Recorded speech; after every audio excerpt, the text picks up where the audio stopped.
श्री स्वामी समर्थ.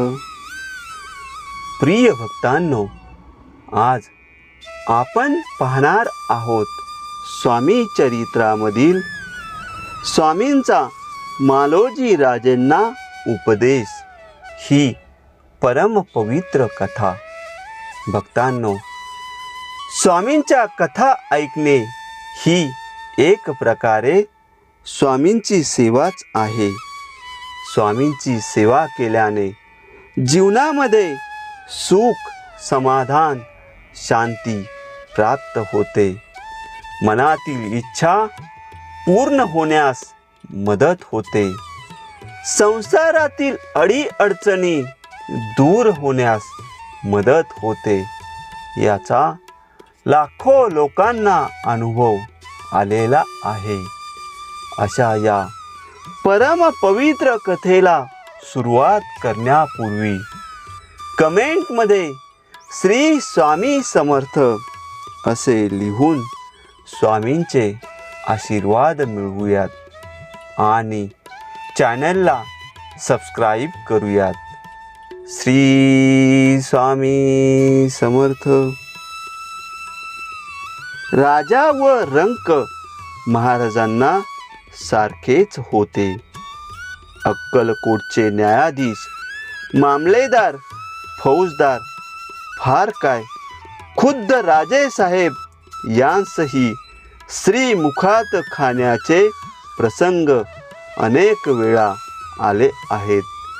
मालोजी राजे लहरी कारभारी होते. स्वामींच्या रूपाने प्रत्यक्ष भगवंत अक्कलकोटला प्रगट झाला आहे याची त्यांना जाणीव नव्हती. राजांनी आपल्या लहरी कारभारामुळे प्रजेला हैराण केले होते.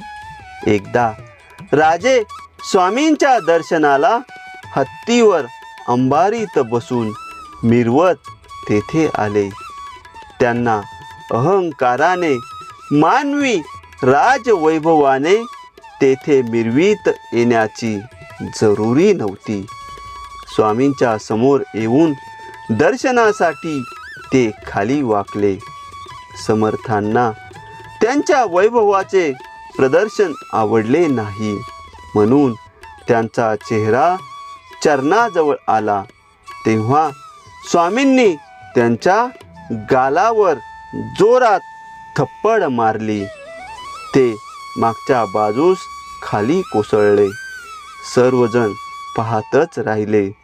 मनातून सर्वांना आनंद झाला, कारण आदल्या दिवशीच राजांनी एका माणसाला कारण नसताना तुरुंगात डांबले होते. तो स्वामींचा परमभक्त होता. अंतर्ज्ञानाने स्वामींनी सर्व जाणले होते.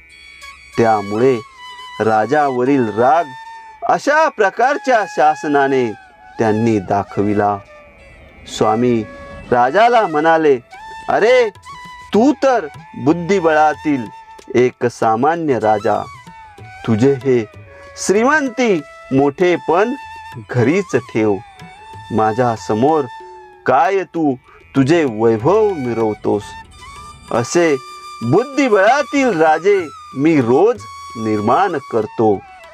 स्वामींचे हे शब्द ऐकून राजा मनोमन शरमला व क्षमा याचना करू लागला. रयतेवर अन्याय करू नकोस.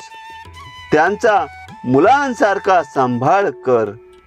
तुझे तुरुंग शत्रूसाठी मोकळे ठेव, असा उपदेश केला.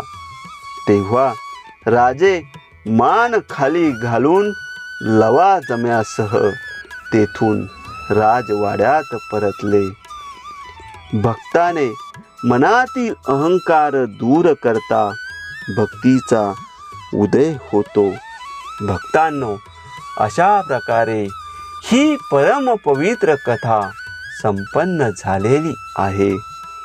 पुढील परम पवित्र कथा ऐकण्यासाठी चॅनलला सबस्क्राईब करा आणि स्वामींचे आशीर्वाद मिळविण्यासाठी कमेंटमध्ये सर्वांनी श्री स्वामी समर्थ असे लिहा.